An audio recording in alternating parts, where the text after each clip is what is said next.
नमस्कार मित्र हो. आज आपण पाहणार आहोत RTE मोफत शिक्षण प्रवेश प्रक्रिया.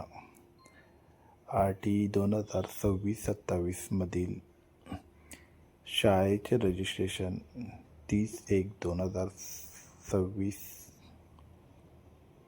रोजी कंप्लीट झालेले आहे.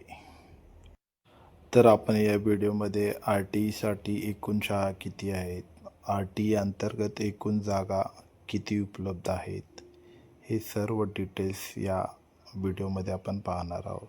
तर चला मित्र हो, प्रथम आपण 2026-27 application round 1 regular selection school registration date 9/1/2026 ते 30/1/2026 पर्यंत शाळांना रजिस्ट्रेशनसाठी कालावधी दिला होता.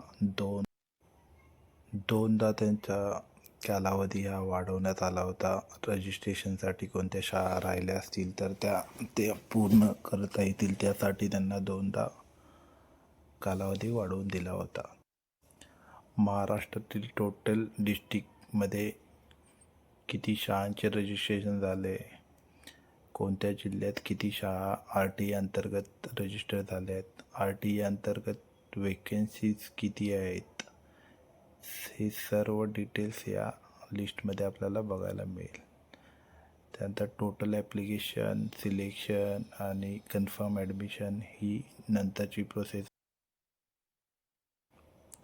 एक्झाम्पल, अहिल्यानगरमध्ये 348 स्कूल रजिस्ट्रेशन झालेलं आहे आणि टोटल विद्यार्थ्यांना RTE वेकेन्सी 3765 विद्यार्थी ॲडमिशन घेऊ शकतात. ही अशी पूर्ण महाराष्ट्रातील लिस्ट आहे, जी की तुम्हाला इथं किती स्कूल अवेलेबल आहेत आणि किती विद्यार्थी तिथे ॲडमिशन घेऊ शकतात हे सर्व तिथं मेन्शन केलेलं आहे.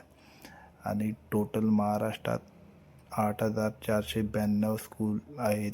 तर टोटल विद्यार्थी एज आणि त्याचा GR येईल तो साधारण RTE 2026-27 या वर्षाकरता RTE 25% प्रवेश प्रक्रिया ही पहिला टप्पा पूर्ण झालेला आहे. त्यानंतर विद्यार्थ्यांना ॲप्लिकेशन फिल करण्यासाठी ऑनलाईन ॲप्लिकेशनमध्ये गेल्यानंतर तिथे आपल्याला क्रिएट लॉग इन करण्यासाठी ऑप्शन अवेलेबल होऊन जाईल, जे की आज संध्याकाळपर्यंत किंवा उद्या 1 फेब्रुवारी 2026 ही साईट चालू होईल आणि तुम्ही आपल्या विद्यार्थ्यांचे फॉर्म फिल करून सबमिट करू शकता. जेव्हा आपण साईट ओपन होईल तेव्हा आपण प्रॉपर फॉर्म कसे भरायचे ते पूर्ण आम्ही एक व्हिडिओ बनवून तो पोस्ट करू.